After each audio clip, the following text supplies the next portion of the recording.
नाजरीन, ड्रामा सिल खई की अगली एपिसोड आने वाली बहुत इंटरेस्टिंग है। आखिरकार जिंदुल खान ने अपनी बाप की मौत का बदला ले ही लिया। जिंदुल खान बादशाह खान को मारने से पहले सारी हकीकत बता ही देता है कि उसको वो क्यों मार रहा है। दोराब खान जब अपने गार्ड्स के साथ वहां पहुंचता है तो बहुत ज्यादा देर हो चुकी होती है। बादशाह खान की मौत हो चुकी होती है। दोराब खान के पांव तले से जमीन निकल जाती है। उसे बहुत ज्यादा धचका लगता है। बख्तावर से तो उसका सब कुछ छिन चुका है। पहले पामीर खान चला गया, अब बादशाह खान भी चला गया। बख्तावर खान ये सदमा बर्दाश्त नहीं कर पाएगी। उसके लिए बर्दाश्त करना बहुत ज्यादा मुश्किल हो पा रहा होता है। पहले ही पामीर की वजह से वो बहुत ज्यादा काफी परेशान होती है। बादशाह खान की भी मौत हो चुकी होती है। सब घर वाले इस बात से काफी ज्यादा परेशान होते हैं और खास तौर पर दोराब खान। बादशाह खान दोराब खान का सबसे बड़ा बेटा होता है। बादशाह खान की मौत का गम दोराब खान से बर्दाश्त नहीं हो पा रहा होता। सदमे की वजह से दोराब खान की काफी ज्यादा तबीयत खराब हो जाती है। उसे फौरी तौर पर हॉस्पिटल लेके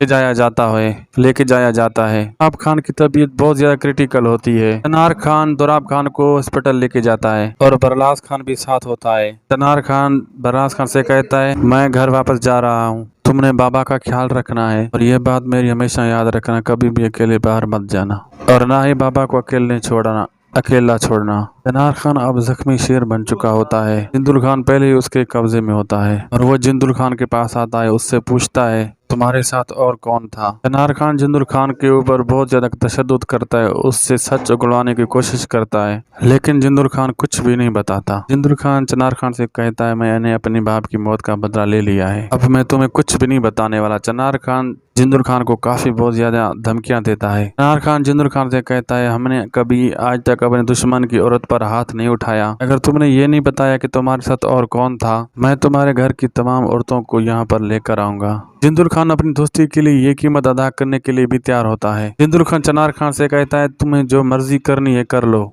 मैं तुम्हें कुछ भी नहीं बताने वाला। अबाना काफी ज्यादा परेशान होती है बरलास खान की वजह से। अबाना परेशानी के आलम में बरलास खान का इंतजार कर रही होती है। जमदा भी अबाना के पास पहुंच जाती है। जमदा अबाना से कहती है, क्या बरलास खान अभी तक नहीं आया? अबाना कहती है, मैं काफी ज्यादा परेशान हूँ और हमें यह भी नहीं पता हमें मार कौन रहा है और हमारा जुर्म क्या है। मज़ीद वीडियोज़ के लिए हमारे चैनल को सब्सक्राइब करना न भूलिएगा।